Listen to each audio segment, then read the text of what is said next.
방송을 시작합니다. 또 59%입니다. 윤지수입니다.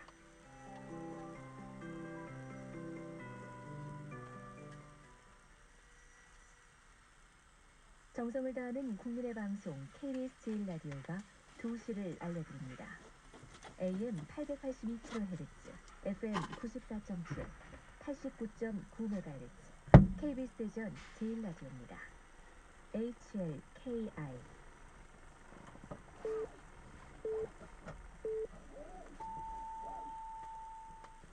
KBS 제1라디오 2시 뉴스입니다.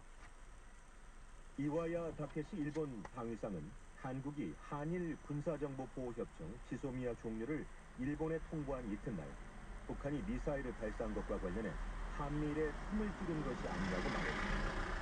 이와야 방위상은 한국 측이 지소미아 종료를 통보함에 따라 대북 정보 수집에 영향이 있었는지를 묻는 기자에 영향을 준 것은 없다면서 협정은 올해 11월까지 유효하고 앞으로도 협력을 계속해 나가자는 제안을 한국 측에 하고 싶다고 말했습니다. 북한 합의 정신에 맞지 않는다며 북한의 행위를 규탄했습니다. 자유한국당은 대한민국을 모욕하는 북한의 발언에는 한마디 대꾸도 못하고 지소미아를 파기한 결과가 바로 이것이라며 비판했습니다. 바른미래당도 북한은 무력 도발을 협상의 지렛대로 삼아서는 안 된다며 비판했습니다. 민주평화당과 정의당은 구두 논평을 통해서 남북군사공동위원회를 가동해서 중단된 남북관계를 대화로 풀어야 한다고 밝혔습니다. 군사정보보호협정 지소미아 종료 여파로 한일 관계가 한층 악화하고 있지만 다음 달로 일정에 잡힌 양국 경제인 협의는 계속 예정대로 진행이 됩니다. 이 회의의 일본 측 주최자인 일한경제협회는 한국 정부의 지소미아 중과 관계없이 9월 행사를 그대로 진행하겠다고 밝혔습니다. 한일경제인협회는 회의는 1969년 시작된 뒤 개최 일정이 연기된 적은 있지만 한 해도 거르지 않고 열렸습니다. 한국인 남성이 올해 서울 홍대 입구역 앞에서 일본인 여성에게 욕설하고 폭행한 사건에 대해서 경찰이 본격 수사에 나섰습니다. 서울 마포경찰서는 SNS에 올라온 영상을 분석해 본격적인 사실관계 확인에 나서는 한편 가해자를 쫓고 있다고 오늘 밝혔습니다. 일본인 여성 피해자는 트위터에서 홍대 앞을 지나가던 중에 문제의 남성이 따라와 욕설과 비하 발언을 했고 남성을 휴대전화로 촬영하려고 하자 갑자기 머리채를 잡아당기는 등 폭력을 행사했다고 주장했습니다. 트럼프 미국 대통령은 오늘 트윗을 통해서 다음 달 1일부터 중국산 수입품 3천억 달러치에 부과키로 한 10%의 관세를 15%로 높인다고 밝혔습니다. 트럼프 대통령은 또 이미 25%를 부과하고 2,500억 달러치의 중국산 제품에 대한 관세율을 10월 1일부터 30%로 인상하겠다고 밝혔습니다. 이 같은 조치는 중국이 750억 달러의 미국산 제품에 10%의 관세를 추가 부과하겠다는 입장을 밝힌 데 대한 보복 조치로 여겨집니다. 격일제로 근무하는 버스기사가 한 달 동안 15일을 초과해 근무하면 연장 근로 수당뿐만 아니라 휴일 근로 수당도 함께 지급해야 한다는 대법원의 판결이 나왔습니다. 이번 판결은 버스기사뿐만 아니라 격일제로 근무하는 노동자들에게 일반적으로 적용할 수 있는 판단이어서 노동계와 산업계의 관심을 끌 것으로 보입니다. 대법원 일부는 통영교통과 부산교통 소속 버스기사 68명이 회사를 상대로 낸 임금 청구 소송 상고심에서 버스기사들의 상고를 받아들여 원심 판결을 깨고 사건을 부산고법으로 돌려보냈습니다. 이번 주 휘발유 가격이 지난주에 이어서 소폭 하락했습니다. 그러나 정부가 유류세에 인하하지 않겠다고 발표한 22일에는 휘발유 값이 상승세로 돌아섰습니다. 8월 셋째 주 휘발유 판매 가격은 전주보다 40전이 내린 리터당 1,493원 10전이었습니다. 경유 가격은 전주보다 리터당 50전이 하락한 1,351원 10전이었습니다. 한국석유공사는 원유 생산량 감소와 석유 제품 재고 증가 등 상승 요인과 하락 요인이 혼재하고 있다고 밝혔습니다. 걸그룹 블랙핑크가 K-팝 걸그룹 최초로 미국 레코드 산업협회 RIAA로부터 골드 인정을 받았습니다. 미국 레코드 산업협회는 싱글과 앨범 판매량이 50만 장 이상이면 골드, 100만 장 이상 플래티넘 등으로 자격을 인정합니다. K-팝 가수로는 방탄소년단이 싱글과 앨범 부문에서 여러 차례 골드와 플래티넘 인정을 받은 바 있습니다. 빌보드는 뚜두뚜두 뮤직비디오는 9억 2,500만 뷰를 넘어서며 K-팝 그룹 첫 10억 뷰 뮤직비디오가 될 것으로 기대한다고 덧붙였습니다. 날씨입니다. 이번 주말에는 전국에 가끔 구름만 많이 끼겠습니다. 다만 토요일인 오늘 강원 영동 지역에는 5에서 20mm의 소나기가 오겠고 중부지방에도 빗방울이 떨어지는 곳이 있겠습니다. 일요일인 내일은 제주와 강원 영동 지역에 5에서 40mm의 비가 내리겠습니다. 지금 서울지방의 기온은 26.1도, 습도는 59%입니다. 이성민이었습니다. KBS 제일라디오 2시 뉴스를 마치겠습니다. 지금 시각 2시 5분입니다. KBS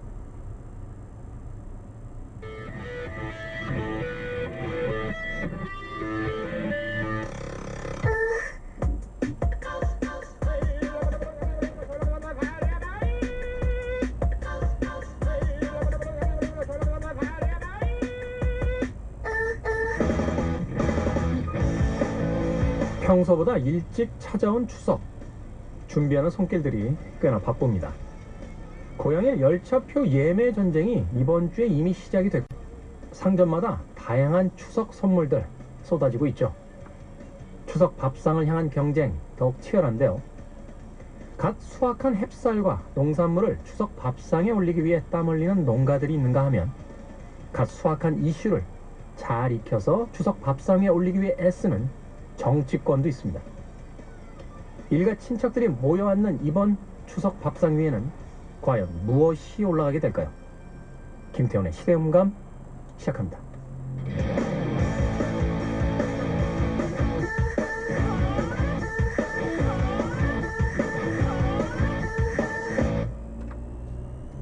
그래도 주말은 온다. 시대를 읽는 음악 감상회 시대음감의 김태훈입니다. 자, 올해 벌써 추석이 바짝 다가왔습니다. 비가 한번 세차게 오고 나더니 기온이 뚝 떨어져서요. 열대야는 뭐 이미 사라진 것 같고 아침 저녁으로 약간 선선할 때는 가을 느낌도 나고 있는데 추석이 빨라지면 역시나 또 한편에서 빨라지는 게 있죠. 바로 대국민 수강 신청이라고 불리우는 명절 열차표 예매입니다.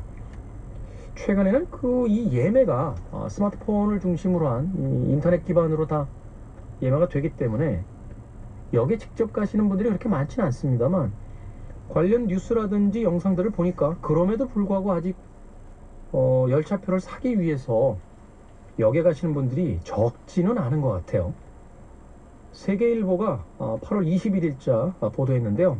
로비의 돗자리도 대국민 수강 신청 추석 열차표 예매 현장이라고 제목을 달았습니다. 21일 서울역은 아침 일찍부터 표 구매를 위해 대기줄에 늘어선 이들이 가득했다.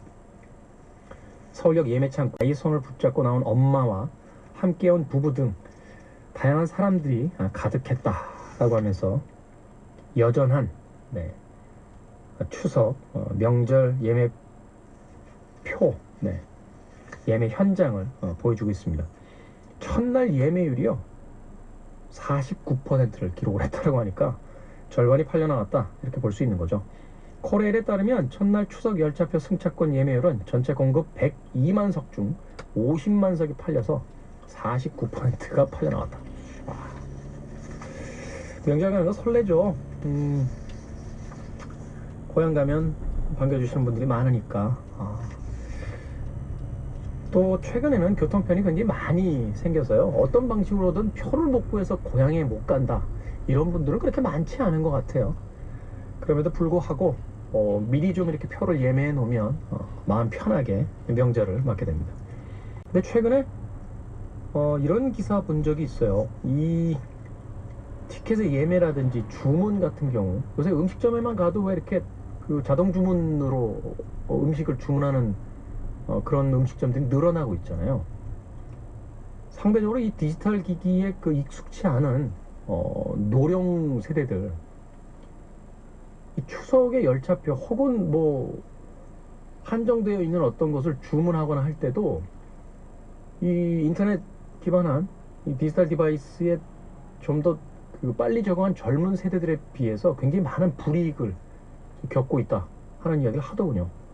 쉽게 이야기해서 현장에 가서 티켓을 사려고 해도 이미 인터넷으로 구매가 다 돼버리면 사기 쉽지 않다라는 이야기를 들은 적이 있습니다. 인터넷으로 뭐 모든 표를 다 예매할 수 있는 시대가 되지만 그래도 최소한 그렇게 나이 드신 분들, 인터넷 기반의 이 기기들을 사용하는데 익숙치 않은 분들을 위해서라도 현장에서 파는 그 예매 티켓들도 일정한 퍼센테이지만큼은 꼭 확보를 해줬으면 하는 바람을 가져봅니다. 자, 이렇게 티켓을 사는 그 추석 명절의 풍경도 있습니다만 역시나 가장 중요한 건 이 추석 명절에 가족들과 친인척들이 모이게 되면 화제로 등장하는 것이 항상 정치 이야기인데 이 정치 이슈를 선점하기 위한 노력들도 지금 굉장히 여당과 야당 격렬하게 이루어지고 있습니다. 연합뉴스가 8월 21일부터 보도한 뉴스입니다. 여당은 조국 청문회 열자, 야당은 지명 철회해야 라는 제목을 달고 있는데 여야의 공방 속에서 조국 후보자 청문회 일정이 여전히 안개 속이다 라는 뉴스입니다. 쉽게 얘기해서 여야가 조국 후보자에 대한 인사청문회 개최 시점을 놓고 지금 대치 중이라고 하는데요. 정치적인 부담이 있는 여당 입장에서는 8월 중에 시작을 해서 명절 되기 전에 이 사안에 대해서 마무리를 지으려고 하는 거고, 야당 입장에서는 최대한 명절 쪽으로 끌고 가서 가장 뜨거운 이슈로서 이제 명절 밥상 위에다가 이 뉴스를 올리려고 하는 거죠. 민주당은 오늘 31일 이전에 인사청문회를 하고 다음 달 2일 청문 보고서를 채택하자라고 한국당을 압박하고 있는 상황이고요. 청문회 이슈가 길어진다면 총선을 앞두고 당에 부담이 될 수밖에 없다 하는 판단이 깔려있기 때문이다 라고 보도를 합니다. 한국당은 시안보다 검증이 먼저라면 최대한 청문회를 늦추자 하는 입장이다 라고 보도가 됐는데 결과가 어떻게 나올지 궁금합니다. 이 조국 법무장관 후보자에 대한 청문회가 과연 어느 시점에서 열리게 될지 좀 두고 봐야 될 것 같습니다. 자, 이 프로그램을 녹음하고 있는 8월 22일 목요일 현재까지는 상황이 이렇습니다. 자, 시대 이슈들을 새로운 시선과 음악으로 풀어보는 시대 음감, 토요일 1, 2부, 일요일 3, 4부로 이어집니다. 토요일, 일요일 오후 2시 5분 그리고 밤 10시 5분 이렇게 하루 2번 주말에 방송이 되고요. 팟캐스트를 통해서도 함께 하실 수 있습니다. 특히 팟캐스트는 저희가 정규 편성 시간에 맞춰서 말하자면 편집했던 그 부분까지 다 들으실 수 있으니까요. 팟캐스트로도 즐겨주시길 부탁드리겠습니다. 자, 고향 가는데 고향 가는 기차는 아닙니다만 그래도 비슷한 음악 하나 골라봤어요. 시나이스턴입니다. 모닝 트레인.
김태훈의 시대 음감 함께하고 계십니다. 하나의 이슈를 바라보는 또 다른 시선, 두 개의 시선 코너입니다. 오늘 두 개의 시선은요, 트럼프의 빨대 제목을 가지고 이야기해보도록 하겠습니다. 분열을 조장하는 대통령과 정치적 올바름은 지겹다라고 하는 두 개의 팽팽한 의견이 맞서고 있다고 합니다. 중앙일보가요 8월 18일자 뉴스로 보도했습니다. 트럼프 빨대 일주일 사이에 5억 개가 팔렸다. 대박을 터뜨린 조롱의 정치라고 돼 있는데, 지난달 트럼프 대선 캠프는 트럼프 로고를 새긴 빨간색 플라스틱 빨대를 팔아 일주일 만에 46만 달러, 약 5억 4천만 원의 자금을 모았다. 이 아이디어는 선대 본부장 브래드 파스케일의 머리에서 나왔는데, 기내에서 자신이 쓰던 종이 빨대가 절반으로 녹화를 시작합니다. 천지 괴물 이야기도 있었지 않았나요? 있었죠. 예. 간간히 언론에서 나왔고, 그렇죠. 예, 우리 기억 속에도 있어요. 예. 그래서 사실은 백두산 천재의 괴물이 예. 레쏘 괴물보다 역사는 더 깊습니다. 아, 여기 형님이네요. 몰랐죠? 예. 형님이에요. 예. 어떻게 보면 이걸 벤치마킹한다 그렇게 볼 수도 있고, 예. 백두산 천지에서 괴물을 목격했다는 이야기는 청나라 때로 돌아갑니다. 예. 1600년대. 예. 그때 4명의 사냥꾼이 머리에 뿔이 달리고 목이 길게 그리고 머리가 큰 황금빛 동물이 천지에서 솟아오르는 좀 뻥이 있죠. 와. 솟아오르는 걸 봤다. 예. 그렇게 신고를 했대요. 그래서 이 때문에 천지는 용호라고 불리기도 했다고 그럽니다. 예. 네, 용호, 용이 나오는 호수. 예. 그래서 근래에 들어서는 1960 기상국이니까 계속 이제 예. 백두산을 관찰했겠죠. 직원이 천지에서 머리가 개긴 이건 좀 그런데요. 그렇죠. 개처럼 예. 생긴 괴물을 목격했다고 주장했고, 이어도 이제 간간히 예. 그런 목격자가 나왔습니다. 최근 그 언론 보도를 기준으로 한번 살펴보면 예. 1980년 9월에 연변일보에 납니다. 길이 2m 정도의 물뱀의 머리를 지녔고 4개의 짧은 다리가 있는 천지 괴물을 봤다. 이게 예. 이제 기사로 나왔고요. 예. 9월입니다. 그리고 1994년 9월, 이것도 하필 또 9월이네요. 예. 여름에 많이 나온다는 얘기죠. 아. 9월에 중국 지린성 연변 조선족 자치주에 있는 관리들입니다. 예. 호수에서 빠르게 움직이는 괴물을 목격했다고 해요. 예. 자, 이 사람들의 말에 따르면 괴물의 머리가 황갈색이고 예. 움직일 때 거대한 파도가 2m까지 치솟았다. 오. 이동 속도는 사람의 빠른 걸음걸이 정도. 예. 파도가 2m까지 인다면 좀 뻥이 있는 거죠. 그렇죠. 예. 그래서 이런 주장이 있었고, 최근에 2000년대 이것도 예. 9월이나 10월이나 약간은 이제 얼음이 얼지 않는 기간에만 볼 수 있으니까. 여기 좀 빨리 열잖아요. 네, 예. 10월. 그리고 2002년 7월 천지에서 물방울을 튀기면서 빠른 속도로 움직이는 괴물을 보았다. 그런 목격담도 있고, 예. 이렇게 보면 있는 것 같아요, 그죠? 예. 2003년에도 천지에서 20마리의 괴물을 때로 보았다. 예. 그런 목격담도 또 있어요. 와. 그래서 20마리요? 네, 지금까지 백두산 천지에서 괴물을 봤다는 이제 공개된 사진, 동영상 뭐 여러 가지가 나오는데, 문제는 멀리서 찍은 사진들이고 영상들이에요. 그래서 예. 과연 저게 뭘까가 애매한 거죠. 네. 아. 이제 그런 상황이라 논란이 계속되고 있습니다. 예. 저 끝자리 0358님이요. 네. 백두산 괴물은 화산 폭발 때 나온 돌이 떠다니는 거다, 이런 의견을 주셨어요. 돌이 떠서 다니는 거. 부석인데요. 네, 예. 네, 화산 부석. 썰로 하나 추가하겠습니다. 예. 근데 그 네스오하고 지금 천지 얘기해 주셨잖아요. 네, 네. 괴물이 목격된 호수가 더 있나요? 물론이죠. 예. 원래 우리 지구가 상당히 광활합니다. 예. 그래서 아직 사람들이 못 가본 곳도 많고. 예. 그래서 이제 다른 나라의 경우는 또 어떤 게 있냐면, 미국 같은 경우에 예. 버몬트주에 인접해 있는 챔플레인 호수가 있습니다. 챔플레인 호수. 아, 예, 예. 이 챔플레인 호수에 있는 괴물이 또 있다고 목격자가 많이 나타났는데, 예. 이 괴물의 이름은 챔프예요. 챔플레인 호수니까. 아. 네, 챔프라고 이름 지었는데, 예. 1800년대부터 목격자가 꾸준히 증가하고 있고요. 예. 괴물의 모양은 역시 비슷합니다. 공룡과 유사하다거나 또 해마를 닮았다거나 이런 아. 식인데, 예. 이 챔프는 학명까지 있어요. 진짜요? 네. 보지도 않았는데 물론 이제 나와요? 학문적으로 종을 불려 예. 학명을 부여하는데, 그 벨루아 아쿠아티카 챔플레이네시스 라고 아. 이제 학명을 부여했는데, 예. 그만큼 이제 집중적으로 관리하겠다는 뜻이겠죠. 그러니까 이거는 저 미국 정부에서 관리를 하는 맞습니다. 예.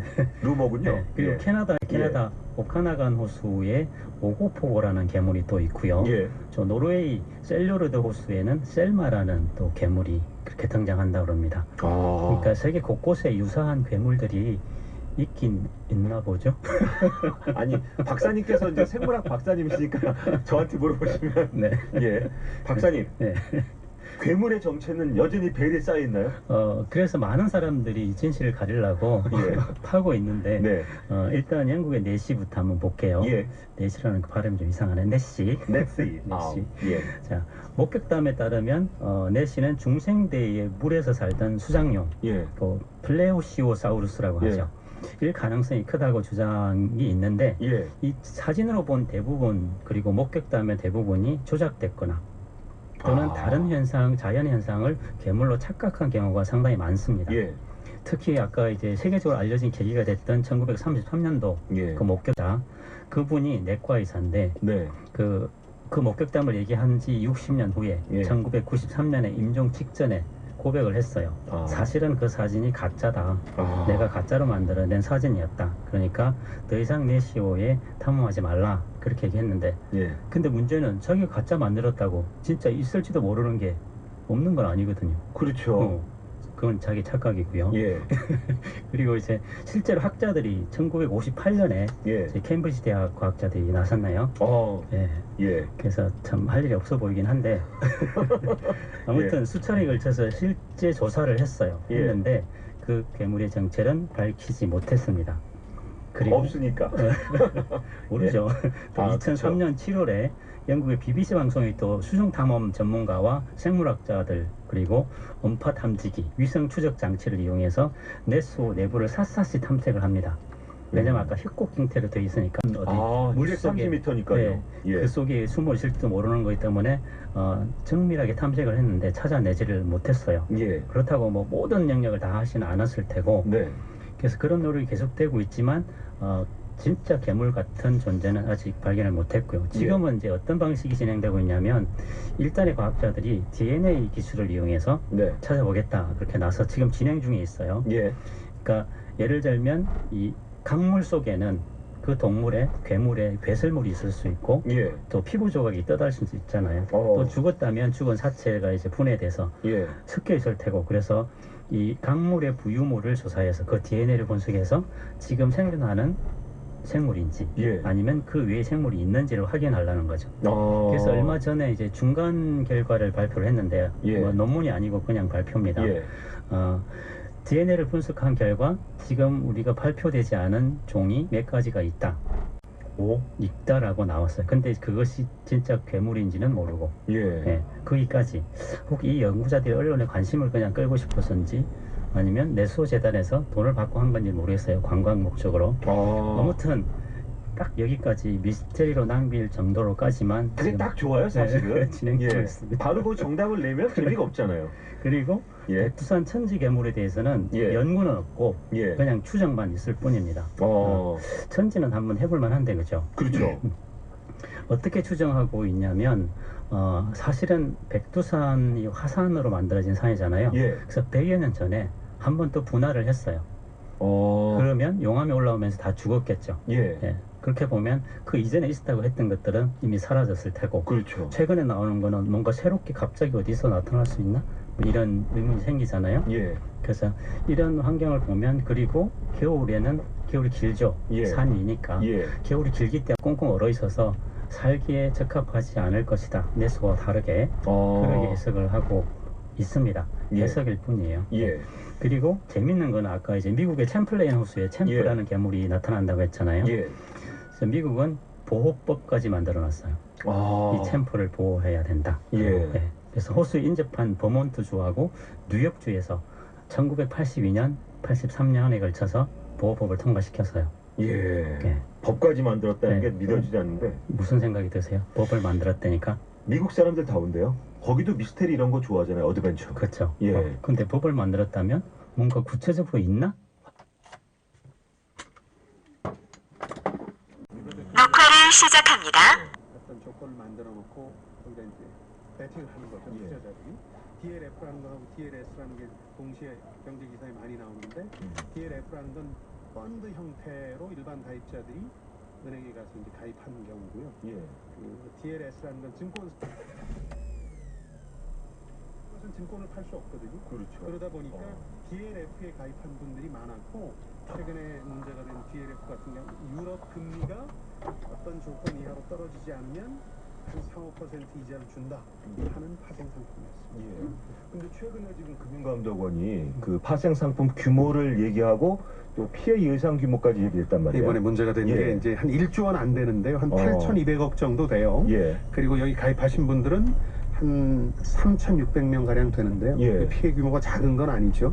이 중에 일부가 전부는 아닙니다만 한 예. 1,200억 정도가 완전히 원금이 그야말로 원금을 까먹게 생겼거든요. 아. 그러니까 1억 투자했으면 지금 500만 원 남았어요. 예. 그러니까 굉장히 큰 손실을 보게 됐는데 그 이유는 전반적으로 이걸 설계할 때 이 상품을 설계할 때 예. 금리가 이제 올라갈 거다 이렇게 본 거예요. 미국 같은 경우에 지난해 금리를 4차례나 올렸잖아요. 그렇죠. 그러면서 올릴 거다 이렇게 보고 유럽 금리를 기초 자산으로 갖다 놨는데 금리가 이제 이번 해 들어서 막 떨어지기 시작하니까 유럽도 예. 마찬가지거든요. 예. 그러니까 독일 금리가 예를 들어서 마이너스 0.2 기준으로 국채 금리가 마이너스라는 게 좀 이상하시겠지만 예. 워낙 경기가 안 좋고 미래가 불확실하다 보니까 금리가 마이너스 0.2 아. 이하로 떨어지는 거예요. 그 마이너스 0.2 이하면 원금 손실 구간에 접어드는데 지금 독일 금리를 기준으로 한 파생 상품 DLF 같은 경우는 마이너스 0.7까지 빠졌거든요. 예. 그 원금 거의 다 날린 거예요. 아. 1억 중에서 9,500만 원을 날린 거예요.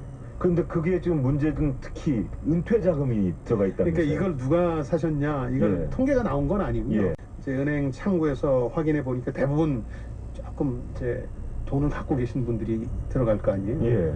근데 은행에서 그런 분들한테 추천을 했는데 대개 은퇴자분들이 한 80% 18명 정도는 현금이 예. 있으니까 예. 이분들한테 이제 논란이 되는 건 앞으로도 논란이 되는 건 이 파생 상품을 잘 설명했느냐 이거예요. 저처럼 설명하고 팔면 좋을 텐데 예. 대부분 이렇게 얘기했거든요. 그 창구에서 그냥 1년에 한 4~5% 안정적으로 법니다. 아. 그러니까 돈을 1억 보통 평균 2억씩 넣었거든요. 이분들이 그렇죠. 예. 2억을 넣었는데 원금까지 다 떼먹히게 생겼으니까 이제 10월, 11월이면 만기가 돌아오는데 예. 이분들이 화가 날 수밖에 없죠. 그래서 지금 아. 금감원에 분쟁 조정 신청도 한 40여 건 했고 소송도 조만간에 계속 벌어질 것 같습니다. 근데 저 고용보험 기금도 여기 투자했다가 원금 80%를 날렸어요. 여기 직원들 많은데 아니에요? 직원들 많을 뿐만 아니라 모든 직장인들이 고용보험에 가입하잖아요. 예. 나중에 잘못되면 실업수당 같은 거. 예. 근데 여기서 이제 이런 연기금의 경우는 본인들이 직접 운영하는 게 아니라 자산 예. 운용사라는데 위탁을 합니다. 예. 한국투자증권 한투라는 데서 이걸 했는데 뭐 안정적이라는 판단하에서 했겠죠. 그래서 584억 넣었는데 이미 이제 손실이 확정이 됐는데 80%가 좀 넘어서는 거죠. 오. 연기금이 이 정도로 뛰일 정도면 은행이 잘 속여 팔았든지 아니면 가입자들이 아무 생각 없이 그냥 투자했든지 둘 중 하나인데 그건 아마 법정에서 판가름이 나겠죠. 이런 표현이 적합할지 모르는데 기시감 같은 거 있잖아요. 아하, 10년 전에 데자뷰죠? 예, 완전히. 예. 거의 그 키코 사태하고 좀 유사하다 이런 느낌을 갖고 계시는 것 같아요. 키코는 많이들 들어보셨을 텐데 이제 2006년, 2007년에 은행 측에서 많이 판 파생 상품이거든요. 예. 이 경우는 금리를 기초자산으로 한 게 아니라 환율을 기초자산으로 했어요. 예. 이 당시에 외국에 수출하는 우리 아주 우량한 중소기업들 같은 경우는 어떤 불안감이 있었냐면 그 당시는 원화 가치가 환율이 떨어지고 있었어요. 예. 800원, 900원 1달러에. 예. 그러니까 이거 더 떨어지면 달러로 받은 수출 대금이 막 축나는 거잖아요. 예. 그래서 이걸 좀 어떻게 해지 위험을 회피할 방법이 없을까 하던 차에 은행 측에서 접근을 해서 예. 뭐라고 하냐면 환율이 더 떨어지면 우리가 보상해 주겠습니다. 일부 구간에서. 대신 어떤 특정한 구간을 넘어서 버리면 이 환율이 예. 비정상적인 상황이 벌어져서 아주 많이 뛰거나 혹은 많이 떨어지면 이건 없던 일이 되는 겁니다 하는 키코, knock-in, knock-out이라고 그러는데 어떤 예. 구간 안에서 예. 기업들의 환 위험을 회피할 수 있는 상품을 많이 팔았어요. 어. 근데 어떤 일이 벌어졌냐면 그때 막 우리 원화 같이 뛸까봐 걱정했는데 글로벌 금융위기라는 게 와가지고 말이죠. 2008년에 1달러에 1,570원까지 가버렸잖아요. 와. 그러니까 참. 그 윗구간이 예. 되면서 기업들이 은행 측에 한 2~3배 벌금을 물어주는 상황이 벌어진 거예요. 그런 계약을 맺었기 때문에. 예. 조금 떨어진 건 우리가 보상해 주는데 그 구간을 넘어선에 대해서 당신들이 보상해라 하는 계약이었으니까 예. 그래서 900개가 넘는 우리 수출하는 중소기업들이니까 엄청나게 괜찮은 기업들이거든요. 예. 많이들 무너졌어요. 어. 그 물어주다가 예. 그러다 보니까 그 국가적인 어떤 그 충격으로 남아 있었던 건데 그것도 파생 상품이기 때문에 이번 예. 사태에 자꾸 연상이 되는 거죠. 다만 그때하고 지금하고 다른 건 뭐냐면 그때는 우리 중소기업들 수출하는 예. 중소기업들이 주 대상이었다면 이번에 피해를 입은 분들은 대개 아까 말씀드린 것처럼 개인들이거든요. 예. 기업들보다는 개인들이 가입을 많이 했기 때문에 그 피해를 입은 주체의 차이는 있는데 예. 파생 상품이 불러온 재앙이다 이런 측면에서 똑같아서 갑자기 파생 상품에 대한 관심들이 높아지고 있는 거죠. 이 문제 그 법정에서 어떻게 되었나요? 근데 이 예. 기억하시는 분들이 많지 않아요. 우린 또 뭐 예. 사고가 벌어졌을 때 막 관심을 가지다가 예. 결말을 잘 안 보잖아요. 그렇죠. 근데 이게 참 희한한 게 대법원에서 2014년 양승태 대법원장 시절에 판결이 났는데 측 손을 들어줬어요. 피해 기업들 손을 들어준 게 아니라. 예. 쟁점은 두 가지였는데 예. 하나는 불안전 판매. 그건 이번에도 논란이 되고 있는데 팔 때 예. 엄청난 손실을 볼 수도 있다는 걸 제대로 설명했느냐. 예. 이 부분에 대해서는 대법원이 어느 정도 받아들여서 일부 손해배상을 해줬어요. 그걸 입증할 수 있다면 만약 그 DLF 가입하신 청취자분들이 계시다면 예. 내가 살 때 분명히 그런 얘기 못 들었거든 예. 하고 그걸 입증만 할 수 있으면 배상받을 수 있어요. 아. 이 기업들도 일부 배상을 받긴 했는데 쟁점은 그것보다 이게 불안전 판매라는 쟁점 말고 불공정 계약 아니야. 일종의 은행 측이 사기치려고 처음부터 작정한 거 아니야? 하는 쟁점이 있었거든요. 예, 예. 그래서 피해 기업 측에서 준비를 많이 해서 저도 그 당시에 조금 조언도 하고 했습니다만은 그 노벨 경제학상 수상자까지 불러들였어요. 증인으로. 이게 잘못된 거다. 선진국에 있을 수 없는 파생 상품 구조를 가지고 있는 거다. 예. 증언했는데도 대법원에서는 이제 은행이 훨씬 강자죠. 사실은 이 예. 법정에서는 그렇죠. 들어줘서 지금도 키코 공동대책위원회라는 게 있어요.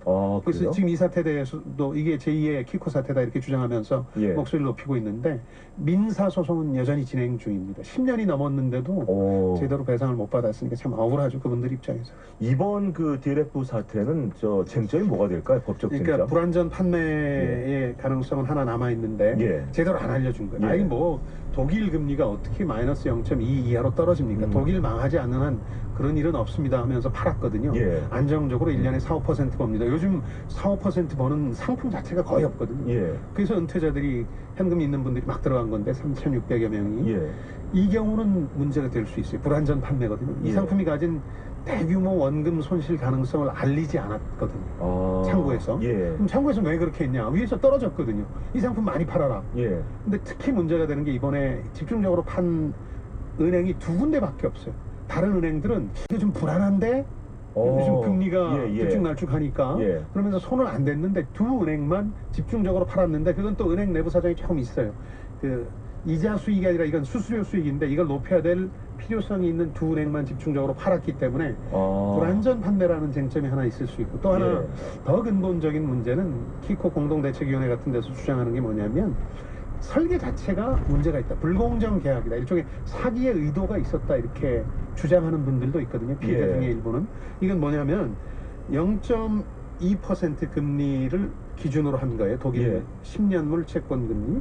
근데 그 이하로 떨어지면 원금 손실이 가속도로 높아지는 거예요. 그러니까 마이너스 0.7까지 빠졌다고 그랬잖아요. 지금 저 독일 금리가. 국채 금리가. 그러면 마이너스 0.5% 차이가 나는데 거기에 대해서 200배 손실 페널티를 물어야 되는 거거든요. 와.